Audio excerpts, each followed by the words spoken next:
साथ संगत जी प्यार से कहना धन निरंकार जी। साथ संगत जी जिनका नाता हरि से जुड़ा हुआ है, इस दातार से जुड़ा हुआ है, जो इसके साथ लीप जोड़कर रखता है तथा उठते बैठते इसका ध्यान करता है, इस निरंकार का एहसास मन में बिठाकर रखता है और जो यह मानता है कि मैं जो बोल रहा हूँ इस दातार की हुजूरी में बोल रहा हूँ और मेरी नज़र जो कुछ भी देख रही है वह भी इस दातार की हुजूरी में देख रही है, तो वह गुरमुख कभी भी डोलता नहीं, उसमें कभी कोई नीच कर्म नहीं होता, वह किसी का निरादर भी नहीं करता। सत्संगत जी, सत्संगत जी, अगर ऐसी अवस्था जब गुरमुख की हो जाती है तो उसको हर प्रकार की खुशियाँ प्राप्त होती है। सत्संगत जी, हमें सदगुरु ने यह ज्ञान दिया है, परम पिता परमात्मा के साथ मिलाया है, हमने इसका लाभ लेना है। यह लाभ तब भी मिल पाएंगे जब हम सदगुरु के आए आदेशों का पूरी तरह पालन करेंगे, परमात्मा को हर स्थान पर इस महसूस करके इसका भय मानेंगे। जब हम यह मान लेते हैं कि मैं कुछ भी काम करूं, कहीं भी चला जाऊं, धरती के नीचे या पहाड़ के ऊपर चला जाऊं, वहां भी परमात्मा मुझे तथा मेरे कर्मों को देख रहा है, तो बुरा कर्म हो ही नहीं सकता। सत्संग जी, क्योंकि मुझे एहसास होता है कि मेरा कोई भी कर्म प्रभु से छिपा हुआ नहीं है। बुरा कर्म तभी होता है जब हम समझते हैं कि परमात्मा दूर है, कहीं पहाड़ों या क्या आसमानों पर है, तब हम उसका भय नहीं मानते तथा ऐसे ऐसे गलत काम कर बैठते हैं जिन्हें परमात्मा पर थोड़ी सी भी श्रद्धा रखने वाला इंसान भी अच्छे कर्म नहीं मानता। हमारा जीवन ऐसा हो इसमें हमें स्वयं भी संतुष्टि और हमारे दूसरों को भी संतुष्टि कर सके। साथ संगत जी, भक्त हर समय हर हाल में दातार के रंग में रहता है, उतार चढ़ाव का असर ग्रहण नहीं करता, बल्कि हर हाल में खुश रहता है।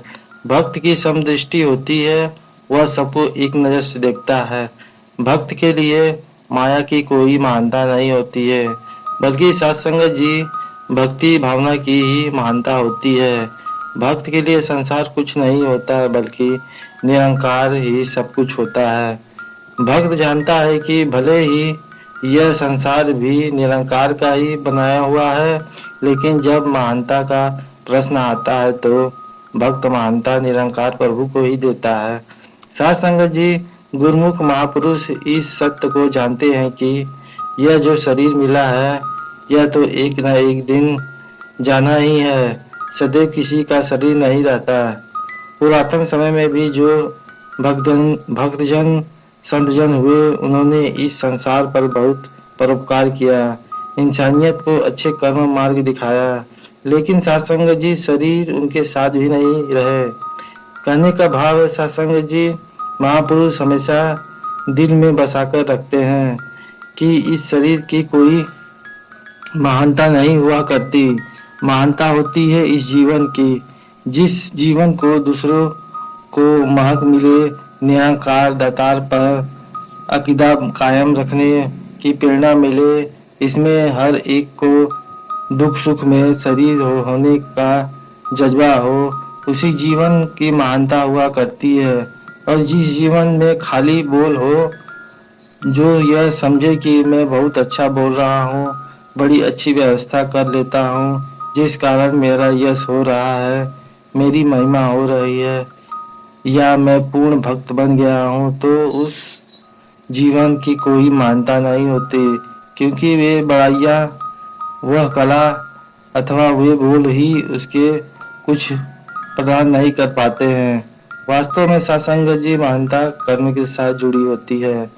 जो गुरसुख होता है वह वचनी बन जाता है तथा अपनी सारी हिल हुल्लज, मान सम्मान, अक्ल, सियानापन, चतुराई, चतुरार्थ तथा त्याग देता है, और जो भी गुरु का हुक्म आया है, इशारा आया है, उसे उसी तरह ही मान लेता है। सत्संग जी इन्हीं वचनों के साथ दासवाड़ी को विराम देते हुए प्यार और सत्कार से कहना धन निरंकार जी।